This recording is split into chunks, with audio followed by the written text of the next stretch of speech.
ඔතේ ආවේ පාකල් මට දැන් කවුන්ටේට සල්ලි කවුරුත් දාන්නේ නැහැ පුතේ. ராஜபக்சவுக்கு ஆதரவா வந்து என்னதான் பேச்சு பேசிட்டு போனாலும் என்னதான் கண்ணீர் விட்டாலும் கடைசியில பானும் பால் சொதியும் தான்.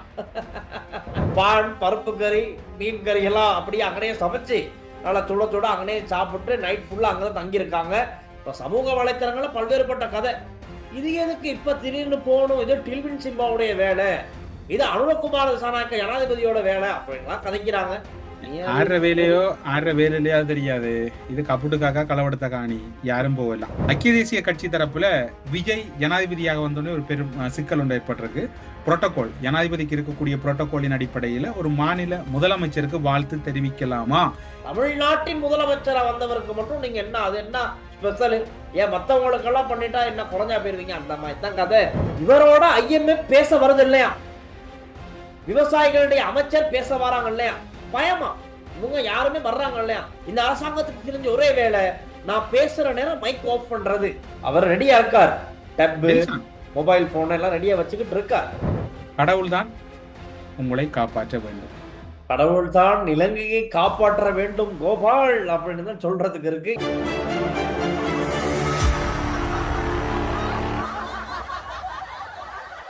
நீங்கள் வெளிநாட்டில் இருக்கும்போது உங்கள் பெற்றோரின் மருத்துவ தேவைகள் அனைத்தையும் நாங்கள் ஒருங்கிணைத்து கவனிக்கின்றோம். வருடாந்திர பதிவு சிறப்பு தள்ளுபடி மெடிப்ளேஸ். ஸ்ரீ காளிமாதா ஜோதிடம் உலக புகழ்பெற்ற ஜோதிடர் பண்டித் மகாராஜா. காதல், கல்யாணம், உத்தியோகம், வியாபாரம், கல்வி, குழந்தை பாக்கியம் மற்றும் மந்திர சூனிய பிரச்சனைகளுக்கு நிரந்தர தீர்வு. ஹலோ அண்ணா, வணக்கம். வணக்கம் வணக்கம். பால் சொதியில பானை முக்கி எடுத்து சாப்பிடுறோம். அவ்வளவுதான் நிலைமை, கடைசியில் அவ்வளவுதான் நிலைமை.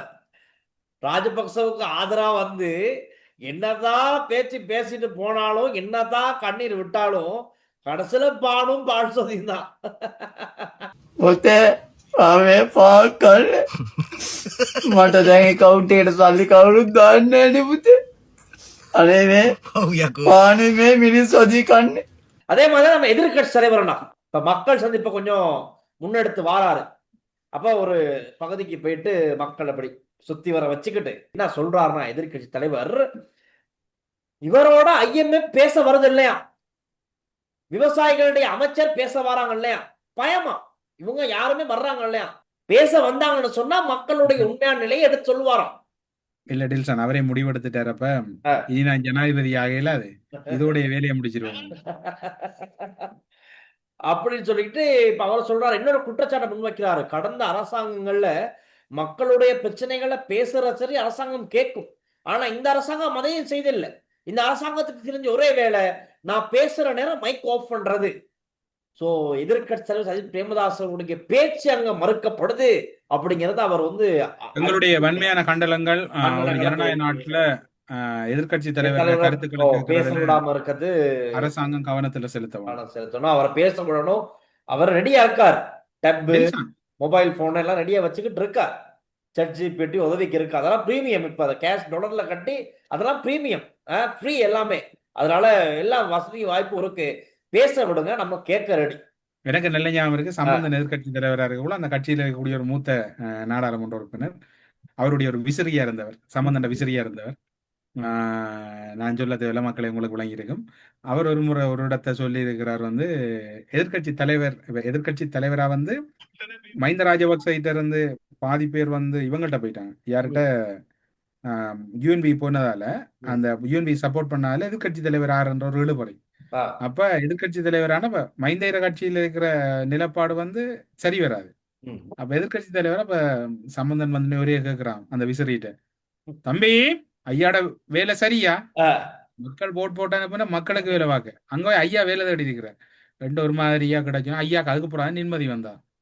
இது முடிஞ்சா சம்பந்தன் எதிர்கட்சி தலைவராக இருக்கக்கூட ஒரு வெளிநாட்டு பயணம் போகல. எதிர்கட்சி தலைவருக்கு சில அதிகாரிகளை நியமிக்கக்கூடிய அதிகாரம் இருக்குது. அது அதிகாரம் வந்து அரசியல் யாப்பின் பிரகாரமும் மற்றது அவர்களுக்குரிய உரிமையின் அடிப்படையும் இருக்குது. அது ஒன்றையும் நியமிக்கல. அந்த போலீஸ் உயர் அதிகாரிகளை பரிந்துரை செய்யலாம். அந்த 4.5 வருஷம் ஒன்றும் செய்யல.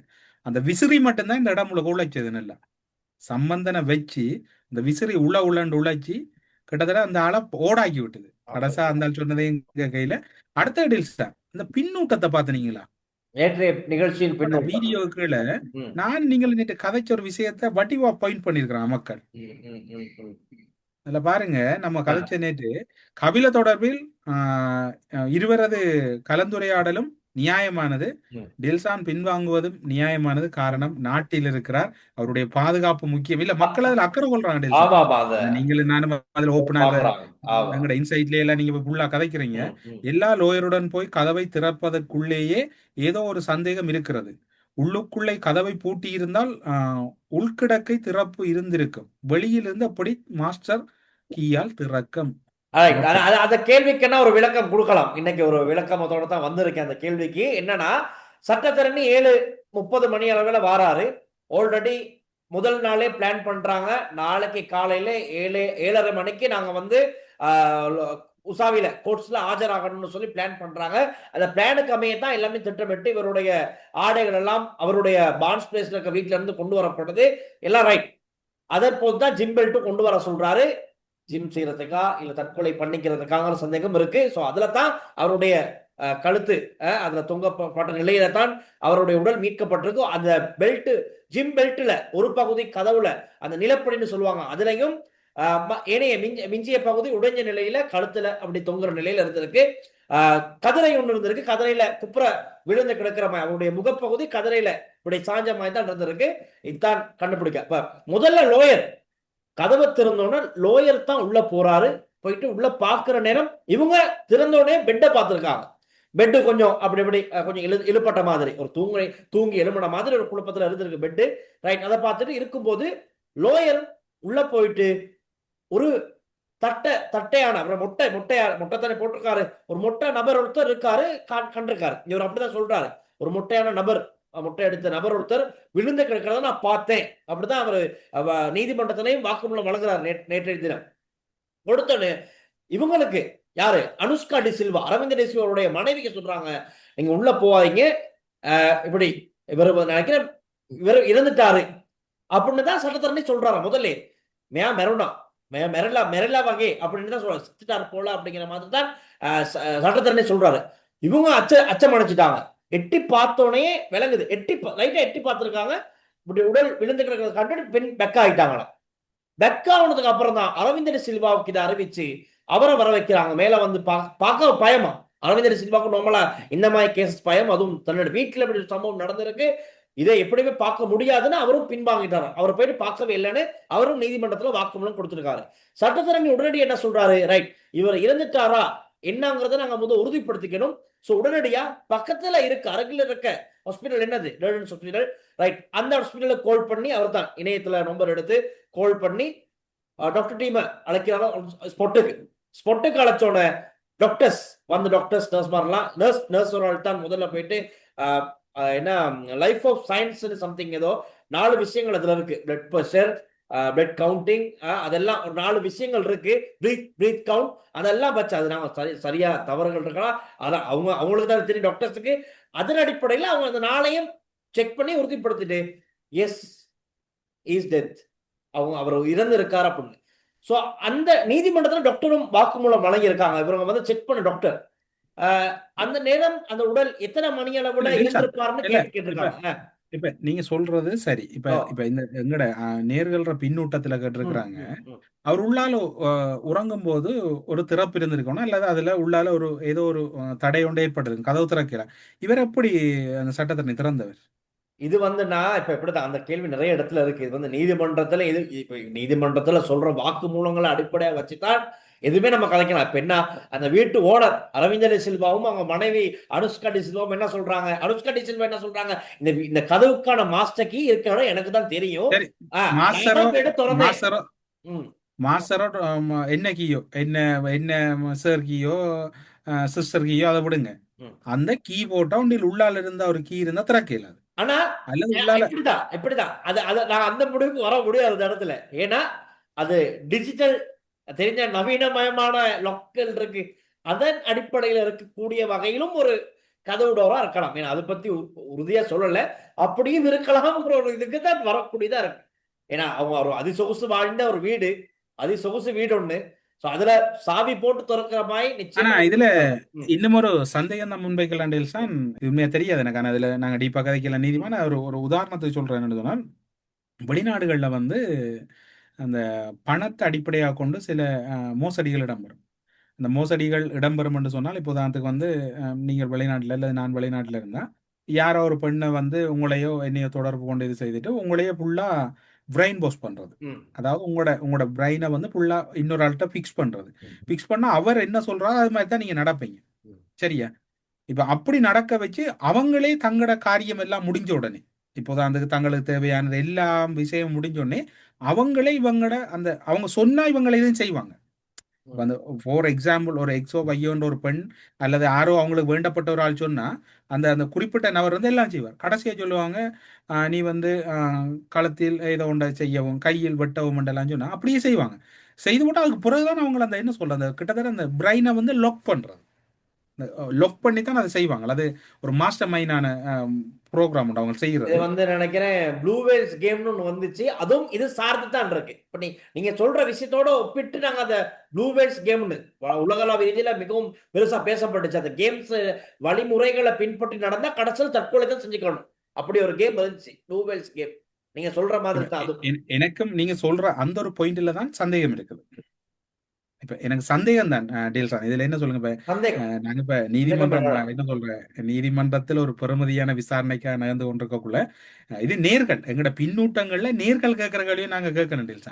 அவங்களுக்கு கேட்கறத தவித்து கொண்டு போயிடல. ஏன்னா இவ்வளவு டீப்பா திங்க் பண்றாங்க. எங்களை பின்தொடர்ற நேர்கள் ஒரு ஆள்ற சிந்தனையை பாருங்க. அவங்கள எங்களை விட அட்வான்ஸா திங்க் பண்றாங்க. யோசிக்கிறாங்க கட்டாயம். அதுல இன்னொரு பலரும் விஷயம் பல என்னன்னா, கருத்துக்களை சொல்லி இல்ல அவ்வளோ ஒரு ஹை செக்யூரிட்டி ஏரியாவுல சிசிடிவி கேமராஸ், உங்க வீட்டுல ஏகப்பட்ட கேமராஸ் இருக்கு. எல்லாம் லைவா தான் பார்க்கலாம். எதுவுமே ரெக்கார்ட் ஆகாது. அப்போ ஒரு திருடன் வந்துட்டு போனாலும் அந்த திருடனை எப்படி கண்டுபிடிக்கிறது? சொல்லுவோமே, கபில சதசன கதை விடுவோமே, ஒரு திருடன் வந்து பெருமதியான பொருட்கள் நகை பணம் எல்லாம் அடிச்சுட்டு போயிட்டான். இப்ப இந்த திருடன் நாங்க என்னன்னு பிடிக்கிறது? அங்கதான் எதுவுமே ரெக்கார்ட் ஆகாது. இப்ப ஏன் அது ரெக்கார்ட் ஆகாத கவனிக்கலையா? அரவிந்தர் சில்வா அதை ஏன் அதை ரோமலா விட்டுட்டாரா? ஏன் அதை ரெக்கார்டிங் மெத்தட்ல அதை வச்சிருக்கல? அதையே செக் பண்ணலையா? அந்த ஒரு கேள்வியும் இருக்கு. அதான் டில்சான், இதுக்கு மேலதிகமான பதில்களை நீதிமன்றம் நானும் சொல்ல இயலாது. விளங்குதா?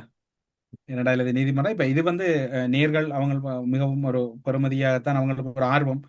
சட்டம் ஒழுங்கு விடயத்துல நாடு நல்லா இருக்கணும்னு எதிர்பார்க்குற அடிப்படையில் அந்த கருத்தை அவங்க முன் வச்சிருக்கிறாங்க. எனிவே அது அங்க இருக்கக்கூடிய நிலப்பாடு டீல்ஸான். வேற என்ன டீல்ஸான் நாட்டுக்குள்ள போகுது? வேற என்னன்னா, நேத்து மல்வானையில இருக்க பெசில்ட வீடுன்னு சொல்லப்படுற இடத்த நேத்து புடிச்ச அனைத்து பல்கலைக்கழக மாணவர் ஒன்றியம் இன்னும் அந்த இடத்த விட்டு போகல. அங்கதான் நைட்டு நீங்க சொன்ன மாதிரி தான் பான் பருப்பு கறி மீன் கறி எல்லாம் அப்படியே அங்கனே சமைச்சு நல்லா சுட சுட அங்கனே சாப்பிட்டு நைட் ஃபுல்லா அங்கதான் தங்கியிருக்காங்க. இன்னமும் அங்கதான் தங்கியிருக்காங்க.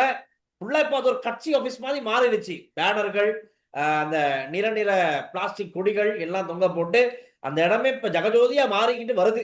அப்ப இதுக்கு அடுத்த கட்ட நடவடிக்கை என்ன அப்படிங்கிறது இன்னமும் தெரியாம இருக்கு. ஆனா இன்னமும் பல்கலைக்கழக மாணவர்கள் அந்த இடத்த பிடிச்சு இன்னமும் அங்கதான் இருக்காங்க. இப்ப சமூக வலைத்தளங்கள்ல பல்வேறுபட்ட கதை. இது எதுக்கு இப்ப திடீர்னு போகணும்? இது டில்வின் சிம்பாவுடைய வேலை, இது அனுரகுமார திசாநாயக்க ஜனாதிபதியோட வேலை அப்படிங்களா கதைக்கிறாங்க. ஆடுற வேலையிலையோ தெரியாது. இது கப்புட்டுக்காக்கா களவெடுத்த காணி, யாரும் போகலாம் சரி.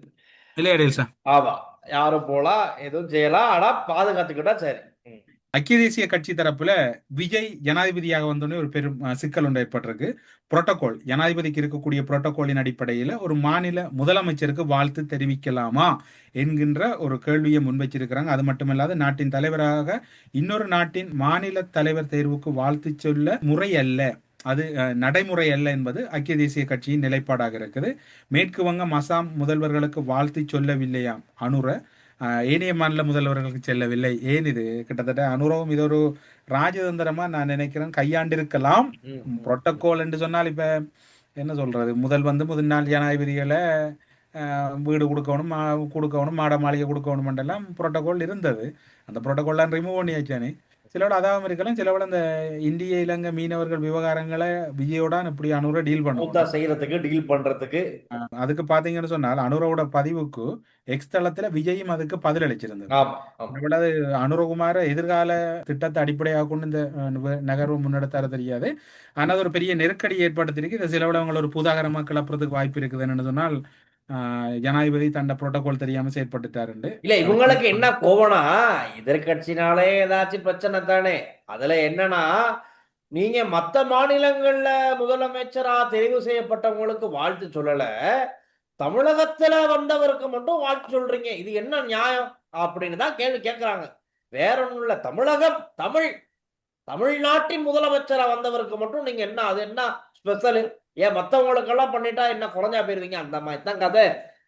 ஏன்டாப்பா அங்க அப்படியெல்லாம். அங்க ஒரு குத்து இங்க ஒரு குத்து, அங்க கொடுத்திருந்தா இங்க பரவாயில்ல. ஆ, மட்டக்களப்பில் ஒரு சம்பவம் நடந்திருக்கு டீல்ஸா. நேற்று மாலை உறவினர் வீட்டுக்கு சென்ற 16 வயதுடைய சிறுமி ஒருவர் மயக்க மருந்து கொடுத்து முச்சக்கர வண்டியில கடத்தி செல்லப்பட்ட ஒரு சம்பவம் இடம்பெற்றிருக்கு. இதனிருந்து பெற்றோர் முச்சக்கர வண்டியை வீதியை மறைத்து மடக்கி பிடித்து சந்தேக நபர் வாகனத்தை விட்டு தப்பியோடியுள்ளனர். தொடர்ந்து இந்த சிறுமி மட்டக்களப்பு போதனா வைத்தியசாலையில் அனுமதிக்கப்பட்டிருக்கு. கடத்தலுக்கு பயன்படுத்தப்பட்ட முச்சக்கர வண்டி கைப்பற்றப்பட்டு மோட்டார் சைக்கிள் ஒன்றில் வந்த மற்றைய தனிநபர் முச்சக்கர வண்டி உரிமையாளர் என நண்பர் கூறியதாக கூறப்படுது. இந்த பிரச்சனை தொடர்பில் அங்கே ஒரு விசாரணை ஒன்று போகுது. தலைமாக இருந்த சந்தேகம் இரவு 11 மணி அளவில் கைது செய்யப்பட்டிருக்கிறாங்க. 21 வயதுடைய திருமணம் முடித்த நபர் எனவும் கைதானவர் மற்றைய நபரும் இருதயபுரத்தைச் சேர்ந்த மட்டக்களப்பு இருதயபுர பகுதியைச் சேர்ந்தவர்கள் என்று சொல்லப்படுது. சந்தேக நபர்களை விசாரணையின் பின் நீதிமன்றத்தில் முன்னிலைப்படுத்த நடவடிக்கை எடுக்கப்பட்டிருக்கு. அது மாதிரி மட்டக்களப்பில் இருக்கக்கூடிய ஒரு பாடசாலையில ஒரு மாணவன் மிக மோசமாக தாக்கப்பட்டிருக்கிறான். காயங்களோட அந்த மாணவன் புகைப்படங்கள் வழியா இருந்தது. மாணவர்கள் அல்லது தண்டிக்கிறதுக்கு உரிமை இருக்குது. ஆனா மிகவும் காட்டுமிராண்டித்தனமா ஒரு இப்ப நாங்களே அன்று சொல்லியிருந்தோம். எங்களுக்கு படிப்பிச்ச ஆசிரியர்மாரும் தண்டிச்சவங்க தான். அது சரி. ஆனா தண்டிச்சதை நாங்க இன்றைக்கு ஒரு மகிழ்வு வைத்துக் கொள்ற மாதிரி யாரும் அந்த என்ன சொல்ற உடலை வருத்துற மாதிரி அல்லது அவங்களோட வதைக்கிற மாதிரியான தண்டனைகள் கொடுக்கறது நிறுத்தவனும் 2 சம்பவங்கள் மட்டக்களப்பில் பதிவாயிருக்கிறது. இனி என்ன நடவடிக்கைன்னு தெரியாது. நீதிமன்றத்தில் அந்த கடத்தலில் ஈடுபட்டவர்கள் முன்னிலைப்படுத்த போறாங்க. அதே நேரம் இந்த மாணவன் அடிச்ச விடயம் தொடர்பா அந்த பாடசாலையில அதிபர் இப்ப இல்லையாம். நேற்றைய தினம் இல்லைன்னு தான் அறிய கிடைச்சது. வலய கல்வி பணிப்பாளர் ஊடாக அந்த விடயமும் கையாளப்படுறதுக்கு முயற்சிகள் மேற்கொள்ளப்பட்டு கொண்டு இருக்கிறது. முள்ளிவாய்க்கால் பொதுவான கோரிக்கை என்னன்னா உடனடி நடவடிக்கை எடுக்கப்பட வேண்டும். அதுக்கான உரிய தீர்வுகளை வழங்க வேண்டும். அதுதான் ஸ்பீடா எதிர்பார்க்கிறோம். இல்லைன்னா எந்த நாளும் பேசிக்கிட்டு தான் இருக்க வரும். இன்னும் பல சம்பவங்கள் நடக்கும். அதையும் நாங்க செய்தியாக்கிக்கிட்டு அதையும் பத்தி பேசிக்கிட்டு தான் இருக்க வரும். இந்த இப்ப மலையகத்துல பாருங்கன்னா மலையகத்துல பாருங்க, நாங்க ஏற்கனவே பேசணும் தானே, காவத்த நீலகாமம் பகுதியில குண்டர்களால ஒரு சாமானியர்கள் தாக்கப்பட்ட சம்பவம். இப்ப அது உன்னோட நிக்கும்னு பார்த்தா உன்னோட நிக்கல. அடுத்தடுத்து பல பகுதிகள் இதே மாதிரி சம்பவங்கள் நடந்திருக்கு. இப்ப இன்னைக்கு கூட புசலாவை இங்க ஒரு மலையகத்துல இங்க ஒரு பகுதியில தோட்ட தொழிலாளர்கள் தாக்குதலுக்கு உள்ளாகி இருக்காங்க, தாக்கப்பட்டு இருக்காங்க. இன்னைக்கும் இப்ப தொடர்றது தானே. இது என்ன? இது நான் ஸ்டாப் அப்படி போய்கிட்டு இருந்தா இது என்ன அடுத்த கட்ட நடவடிக்கை என்னது? அரசு தரப்புல சொல்றாங்க. அன்னைக்கு கூட பார்லிமெண்டத்துல அமைச்சர் அருண் பிரேமச்சந்திரன் சொல்லியிருந்தாரு, இது அரசாங்கத்திற்கு தெரிந்தே வேண்டுமென்றே நடப்பதை போல எதிர்கட்சியினர் குற்றம் சுமத்துகிறார்கள். அப்படியெல்லாம் இங்கு செய்வதற்கு எந்த விதமான தேவையும் இல்லை, அப்படி நடக்கும் வாய்ப்பில்லை. ஆனா இது நடக்கிறதுக்கெல்லாம் அவங்க ஆக்ஷன் எடுப்பாங்க அப்படின்னு சொல்றாங்க. ஆனா நடந்துகிட்டு இருக்கே, அடுத்தடுத்து நடக்குதே. போலீசார் கையில இருக்குது, சிஐடிஆர்ல கையில இருக்குது. இதே மாதிரி தான் அந்த கிறிஸ் மனிதன் என்ற பிரச்சனையும் வந்தது. அரசாங்கம் தனக்கு தெரியாம இது ஏதோ ஒரு சம்பவம் உண்டு மெல்லமா அப்படியே நடந்து கொண்டு இருக்கிறது. இதுல பாதுகாப்பு தரப்பினர் பலவீனமா தான் நாங்க பாக்குறோம். வலி சுமந்த மாதம் டில்சான் மே 18 நெருங்கி கொண்டிருக்கிறது. துயரம் நிறைந்த மாதம். பலர் கிட்டத்தட்ட ஒரு கனத்த இதயங்களோடு அந்த நாட்களை கடந்து கொண்டிருக்கோம். ஒட்டுமொத்த ஈழத்தமிழர்கள் அதே போன்று மலையகத்தில் இருக்கக்கூடிய பல உறவுகள் கூட அந்த முள்ளிவாய்க்கால் காலப்பகுதியில் இடம்பெயர்ந்து அவர்களும் கணிசமானவர்கள் வடக்கு கிழக்கில் வசிக்கிறாங்க. இலங்கையில தமிழ் மக்களுக்கு சொல்லொன்னா துயரம் அனுபவித்த இந்த மாதம் வலிகள் நிறைந்தது, துயரங்கள் நிறைந்தது. எங்க போறது எப்படி போறன்னு தெரியாம இன்றைக்கு வரைக்கும் இந்த தங்களுக்கான நீதிக்கான போராட்டத்துல மக்கள் போராடி கொண்டுதான் இருக்கிறாங்க. ஆமா, இப்பொழுதே நாங்க நிறைய இடங்கள்ல பாக்குறோம். முள்ளிவாய்க்கால் கஞ்சி அது கொடுக்கப்பட்டு பரிமாறப்பட்டு வருது. ஃபேஸ்புக்ல நாங்க பார்த்தோம் நிறைய இடங்கள்ல. இப்ப அந்த நிகழ்வுகள் நடந்துகிட்டு இருக்கு. அதே மாதிரி இன்னொரு விஷயமும் இருக்கு. யுத்த வெற்றி நிகழ்வும் நடக்க இருக்கு. மே 19ஆம் தேதி பத்திரமுல்லையில இடம்பெறவிருக்கு. அரசாங்கம் அதற்கான அந்த தயார் நிலைகளை செஞ்சுக்கிட்டு வராங்க. 18ஆம் தேதி நினைவேந்தல் நிகழ்வுகள் இடம்பெறும் வடக்கு கிழக்கு இடம்பெறும். ஒரு நாட்டுக்குள்ள தண்ட மக்களையே கொலை செய்த நாளை கொண்டாடுற ஒரு அரசுன்னு சொன்னால் அது இலங்கை அரசாங்கம் தான் இருக்கு. இதற்கு முன்பும் சரி, இப்போதும் சரி. சரி. ஏன்னா இப்படி ஒன்று இருக்கு. இப்ப இந்த இதை செய்யாட்டிப்பா, இதை செய்ய 19ஆம் தேதி யுத்த வெற்றியை செய்யாட்டி அதை விட பெரிய அரசாங்கத்துக்கு நெருக்கடி வந்து நம்ம சொல்லிடணும். விடமாட்டானுங்க. டெல்சா நீங்க சொன்ன மாதிரி இலங்கையில பொருளாதாரம் பெரிய ஒரு ஆபத்தை நோக்கி நகர்ந்து கொண்டிருக்கு. ஏன்னா இப்ப டாலர் ரேட்டை பார்க்கும்போது தெரியுதுண்ணா, 330 ரூபா நெருங்கிருச்சு. டூரிசம் ஃபுல்லா கீழே போய் கொண்டிருக்குது. ஒரு ஆனா இந்த இடத்துல அயல் நாடையும் பார்த்தோம்னு சொன்னா, இந்தியாவையும் நாங்க பற்றி கதைச்சோம்னு சொன்னா, இந்தியாவுக்கும் ரொம்ப மோசமா போய்கிட்டு இருக்கு. அங்க இந்திய பெருமதிக்கு நிகரான டாலரும் டெல்சான் இந்தியாவுல எவ்வளவு முன்னேற்பாடு நடக்குது, வாகனங்களை குறைங்க, ஒன்றுமே இல்லையே. இலங்கையிலேயே ஆரம்பிச்சாங்க, புதன்கிழமை எல்லாம் விடுமுறை கொடுத்தாங்க, பொது விடுமுறை அறிவிச்சாங்க. இப்ப அதுவும் இல்ல. கியூஆர் கோட் அறிவிச்சாங்க, கியூஆர் கோட் போகுது. ஆனா ஒற்றை இலக்கம் இரட்டை இலக்கம் எல்லாம் இன்னும் இல்ல, மாத்தி மாத்தி அடிபட்டுக்கிட்டு போகுது. இல்ல இது அனுரா ஒரு பெரிய ஒரு ஸ்ட்ரகிளுக்குள்ள மாட்ட போற. அதாவது இது வெளியில கால் எடுக்க இப்ப இந்தியாவே உஷாராயிட்டுது. எப்படி தன்னை சுதாரிச்சு கொள்ளணும். இந்தியா இவ்வளவு உஷாரா இருக்குதுண்டா இலங்கை இதை விட எவ்வளவா இருக்கணும் யோசிச்சு பாருங்க. இப்ப இவர் அந்த பொது விடுமுறையை விடுங்க, வாகன பயன்பாடு அது இது மக்கள் கொஞ்சம் வெளியில வர்றது, பெரிய நிறுவனங்கள் ஹோம் ஆபீஸ் ஆக்குறது. இப்ப உதாரணம் சொல்ல போனால் பிரதேச செயலகங்கள், மாவட்ட செயலகங்கள் எல்லாம் சில தரவுகள் எல்லாம் இப்ப ஆன்லைன் இதுக்கு கொண்டு வந்துட்டாங்க. அந்த ஆன்லைன் செட்டப்புக்கு கொண்டு வந்துட்டாங்க. அவங்கள வீட்டுல இருந்து ஒர்க் பண்ற மாதிரியா சில இதுகளை கொண்டு வரலாம். இவங்க இன்னும் அதாவது சொல்ல போனால் இலங்கையில இருக்கிற அரசியல்வாதிகளுக்கு வெள்ளம் தலைக்கு மேல வந்தது புறான், தலையில தண்ணி பட்டது புறான் வெள்ளம் இருக்குன்னு தெரிகிறது. அனுர்குமார இதுல கொஞ்சம் முன்னெச்சரிக்கை இல்லாத மாதிரி தான் எனக்கு ஃபீலா இருக்குது. இது கூட அதிக அளவான இன்னைக்கு காலையிலேயே தூங்கி எழுந்தோடனே ஃபேஸ்புக் திறந்து பார்க்கும்போது ரணில் விக்ரமசிங்கனுடைய புகைப்படங்கள் ஆங்காங்கே எனக்கு பார்க்கக்கூடியதா இருந்துச்சு. காரணம், நாடு வங்குரோத்து நிலைக்கு போயிட்டு ரணில் விக்ரமசிங்க கைப்பற்றனோட டொலர் விலை எவ்வளவு, எப்படியான ஒரு மனுஷனாடா இந்த நாடு இழந்திருக்கு அப்படின்னு பல இடங்கள்ல போஸ்ட். இல்ல ரணில் விக்ரமசிங்க பற்றி தனிப்பட்ட அவர்கிட்ட சில தனித்திறமை இருக்கு, இல்லன்றதுக்கு இல்ல. அவர் அரசியல் எங்க தோற்று போனதுன்னு சொன்னால் அவர் எல்லாரையும் காப்பாற்ற வலிக்கிட்டு ராஜபக்ச அந்த கும்பலை காப்பாற்ற போயிட்டு அவங்களே வச்சுக்கிட்டே நாங்க சேப்ப போயிடுவோம், இவங்களை விட்டு எங்களுக்கு ஜனாதிபதி பதவியும் கிடைச்சிருக்காது. அதே ஒரே நோக்கத்தின் காரணமா மக்கள் வெறுப்புக்கு உள்ளானாரு. ஆமா, போலிங் எல்லாம் பண்ணாரு, வந்தாரு, பெட்ரோலை கொண்டு வந்தாரு, டீசலை எல்லாம் கொண்டு வந்தாரு. ஆனா ராஜபக்சக்கள் ஊழல் மோசடி நாடு வங்குறதுக்கு காரணமே அவங்க தானே நீதிமன்றமே சொன்னதுக்கு அப்புறமும் அவங்கள பாதுகாத்த ரணில் விக்ரமசிங்க மக்களுடைய வெறுப்பை சம்பாதித்துக் கொண்டார், டட்டாபாயாக சொல்லப்பட்டு விட்டார். இன்னொரு விடயம் பாத்தீங்கன்னு சொன்னால் இந்த மே 18 மாதம்ன்றது தென்னிலங்கை அரசியல நிம்மதி இல்லாத மாதம். அதான் இப்போ நடந்து கொண்டிருக்கு. ரணில் விக்ரமசிங்க பாத்தீங்கன்னா இந்த கர்நாடக புலவுல முதன்மையானவர் ரணில் விக்ரமசிங்க, புலிகள் அமைப்புல இருந்து கர்நாடகா வெளியேற்றினது. அந்த பழிபாவம் இன்னும் ரணிலுக்கு ஓடிக்கொண்டிருக்கு. இந்த தென்னிலங்கையில் இருக்கக்கூடிய மஹிந்த ராஜபக்ச, ரணில் விக்ரமசிங்க, மைத்திரிபால சிறிசேன, சந்திரிகா பண்டாரநாயக்க குமாரதுங்க, ரணசிங்க பிரேமதாசோட சார்பில் சஜித் பிரேமதாசா, அதுக்கப்புறம் வேற ஜனாதிபதி விடுபட்டு இருக்கிறான், ஒரு தரம் விடுபட இல்லைன்னு நினைக்கிறேன் இப்போ உயிரோடு இருக்கிறதுல. இங்கெல்லாம் பார்த்தீங்கன்னு சொன்னால் இப்போ அனுரகுமார திசாநாயக் இவங்க எல்லாரும் ஒரு லைன்ல நின்று தமிழ் மக்கள்கிட்ட ஒரு பெரிய ஒரு பாவ மன்னிப்புண்ட கேட்டால் மட்டும்தான் அந்த நாடு உருப்படும். ஏன்னா அந்த மக்கள் இப்போ எப்படித்தானே டெல்சான் அந்த கவலையும் கஷ்டத்தோடையும் அந்த மக்கள் இருக்கக்குள்ள, இப்போ நம்மளோட ஊர்ல நம்மளோட அம்மாக்கள் அல்லது நம்மளோட பாட்டிமார் சொல்லுவாங்க, அந்த மற்றாக்களை நீங்க புண்படுத்தாங்க, அவங்களோட மனசு நோவு நமக்கு கூடாது வாழ்க்கைக்கு. அந்த ஒரு மூச்சு தான் இலங்கை உருப்படாம விட்டுரு. அதாவது கற்பனையில கேக்குறீங்க, கற்பனையில நடக்கணும்னு நினைக்கிறீங்க. இல்ல அது செய்யாட்டி கஷ்டம் டெல்சான். இப்ப இந்த இன்னும் ஒரு 2 மாதத்துல பெட்ரோல் டீசல் 500 தாண்ட போகுது. இவர் 500 இப்ப மெல்லமா சொல்லிட்டாரு இல்லையா, 700 சொச்சத்துக்கு மேல வித்தா தான் நாங்க ஒழுங்கா விக்கலாம். அப்ப 500க்கு மேல வரப்போகுது, எல்லாம் தடபுடலா போகுது. கடவுள் தான் உங்களை காப்பாற்ற வேண்டும், கடவுள் தான் இலங்கையை காப்பாற்ற வேண்டும் கோபால் அப்படின்னு தான் சொல்றதுக்கு இருக்கு. எதைப்படியோ மக்களாகி நாங்களும் நம்மளை நாங்க தயார்படுத்திக்குவோம், முன்னாயத்தமாகி கொள்வோம். அதான் சொல்ல இருக்கு. கடைசி நேரத்துல போட்ட அடின்னு அடிக்கிறத விட, கவர்மெண்ட கடைசியால போட்டு அடிக்கிறத விட இப்ப இருந்தே நாங்க நம்மளை தயார்படுத்திக்குவோம். வெள்ளம் வரும் முன்னே அணை கட்டு அப்படிங்கிற மாதிரி அதுக்கேற்ற மாதிரி நாங்க செஞ்சுக்கிட்டு போய்கிட்டு இருப்போம். அணையும் கட்டாம வெள்ளமும் வராண்டுட்டு இருந்தா வெள்ளம் வந்து எல்லாத்தையும் அடிச்சிட்டு போயிடும். வெள்ளத்துல வந்து மூழ்கினோட ஏய் இந்த அரசாங்கம் வீட்டுக்கு போன்னு வேலை இல்லை. அப்ப அந்த டைம் அரசாங்கமே வீட்டுக்கு போ கோ ஓம் அனுரனாலும் அதுக்கு பிறகு பெரிய கேள்வி குறித்த நாட்டுல அதுக்காக லிஸ்ட்ல யாரும் இல்ல. அதனால சிந்திச்சு செயல்பட்டுக்குங்கன்னு சொல்ல இருக்கு.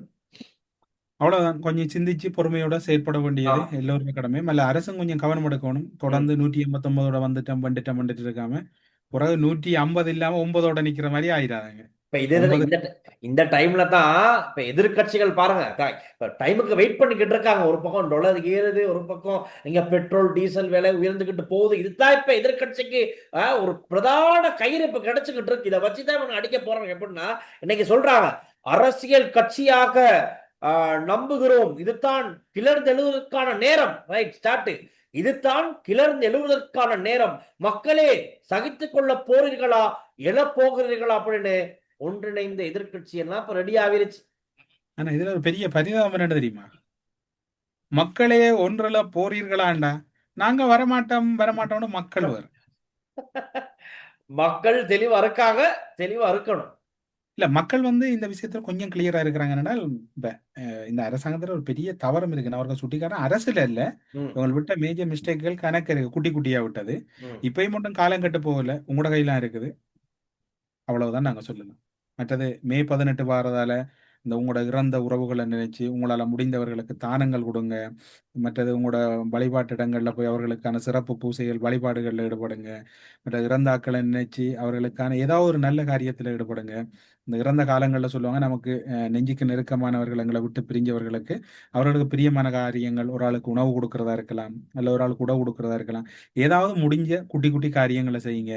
அன்றைய நாள்ன்றது வந்து ஒருவர் இருவர் அல்லது ஒன்றுக்கும் மேற்பட்டவருடைய வலி அல்ல, ஒரு இனம் சந்திச்ச வலி. ஒரு இனம், ஒரு குடும்பம் எப்படி ஒரு ஆபத்துல கதறமோ அது மாதிரி ஒரு இனம் கதறி அழுதது. இலங்கையில இருந்து அத்தனை தமிழ் மக்களும் துடிச்ச நாள். இந்த தானங்கள் இதுகளை செய்து கொஞ்சம் முடிஞ்ச வரைக்கும் ஃப்ரீயா பாருங்க. கோயில்கள்ல சிறப்பு வழிபாடுகள் செய்யுங்க. இன்னும் இருக்கிறது வந்து 2 நாட்கள் தான் இருக்குது. நான் ஒண்ணு வேண்டேன். நாங்கத்தான் இப்ப தமிழ் மக்கள் நம்ம தமிழ் உறவுகளுக்காக ஒவ்வொரு வருடமும் இந்த மாதிரி நினைவேந்தல் நிகழ்ச்சிகள், இறை வேண்டுதல்கள் எல்லாம் செஞ்சுக்கிட்டு வரோம். நான் இப்ப வேண்ட ஒரு விஷயம் இருக்கு. நினைக்கிறேன் இந்த கோல்ட் ஃபேஸ்ல ஒரு நினைவேந்தல் நிகழ்வு செஞ்சாங்க.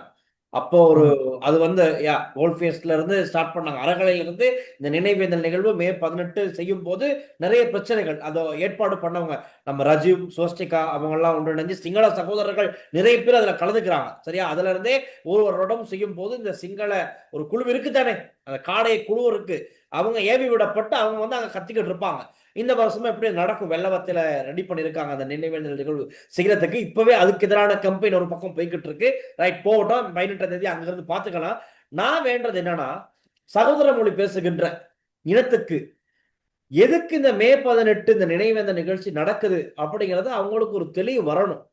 இந்த தமிழ் மக்கள் ஏன் அழுகுறாங்க, ஏன் இவ்வளவு கவலைப்பட்டு இந்த மே 18 அவங்க அப்படி எண்ணத்தை இழந்தாங்க அப்படிங்கிறது உண்மையான அர்த்தம் சகோதர மொழி பேசுகின்ற இந்த இனத்துக்கு தெரியப்படுத்தணும். அவங்க தெரிஞ்சுக்கிட்ட நாளைக்கு தான் தெரிய வாய்ப்புள்ள இலகுவா அவங்களோட கஷ்டம் நற்கண்ட சிங்களத்துல ஒரு 1 மினிட்ல சொல்லி விடுங்க. சொல்லத்தான் வேணும். திரும்ப அப்பே சகோதர ஜனதாව සිංහල ජනතාව මෙයි දාට කියන්නේ අපි මොනවටද මේ දෙමළ ජනතාව ඔය මේ මතක් කිරීම ඒ වගේ වැඩසටහන් කරන්න කියලා දැනගන්න ඕනේ. ඒක ඇත්ත අර්ථය මොකක්ද? උතුරේ නැගෙනහිරේ දෙමළ ජනතාව අමුමුවේ ඝාතනයට ලක් වුණා. හරි? ඉතින් ඒවා සීපත් කිරීමක් තමයි මේ 18 වෙනිදාට ඒවා පැවැත්වෙන්න ඉඩ තියෙන්නේ. එතකොට ගොඩක් කට්ටියට තරහා යනවා. ඔන්න මේ 18 කුටි සමරනවා, කුටි මතක් කරනවා කියලා තමයි මේ දෙමළ ජනතාවට එරෙහිව අදත් මේ අපේ සහෝදර ජනතාව කතා කරන්නේ. එහෙම එකක් නැහැ. දෙමළ ජනතාව වෙනුවෙන් නැති වෙච්ච මැරිච්ච දෙමළ ජනතාව අපේ සහෝදර ජනතාව වෙනුවෙන් අද ඉන්න ජනතාව දෙමළ ජනතාව අඬා වැටෙනවා, එළ මතක් කරනවා, සීපත් කරනවා. ඒක තමයි වෙන්නේ. ඒක හරියට සිංහල ජනතාව තේරුම් ගන්න ඕනේ. එයාලා තේරුම් ගත්තත් ඔය දේශපාලන කට්ටිය දේශපාලනඥයන් ඒකට ඉඩ දෙන්නේ නැහැ. එයාලට ඒකට ඉඩ නැත්නම් දුන්නොත් එයාලට පොලිටික්ස් කරන්න වෙන මොකුත් නැහැ. මේවා තමයි එයාලට හොඳම පොලිටික්ස් සෝස් මේවා තියාගෙන තමයි එයාලගේ පොලිටික්ස් එයාලා කරන්නේ. දැන් මහින්ද රාජපක්ෂ ගෙන්නනකොට එයාලා මොනවද කිව්වේ? ඩයස්පෝරා කොටි මේ මාසේ මේවා මෙයා මහින්ද රාජපක්ෂ පලිගන්න හදනවා කියලා කිව්වා. ඒවා බොරු. ඒව එහෙම එකක් නැහැ. ඒ නිසා දැනුවත් වෙන්න ඕනේ අපේ සහෝදර සිංහල ජනතාව. මම හිතනවා මේ වැඩසටහනෙන් අර පොඩි ක්ලියර් එකක් අම්බේ කියලා. ஓகேண்ணா சொல்லியாச்சு. நிச்சயமாக இந்த சிந்தனைகளோட இந்த கருத்துக்களையும் உள்வாங்கிக் கொண்டு முடிந்த சிங்கள மொழி சகோதரர்களுக்கு இந்த தகவல்களை நீங்கள் இந்த நேரத்தை கணிப்பிட்டவர்களுக்கு அனுப்பி கேட்கறது பாருங்க. நல்லது ரெல்சான், நாளைக்கும் சந்திக்கலாம். கட்டாயமாண்ணா, சந்திப்போம். பாய். வணக்கம், நன்றி, பாய்.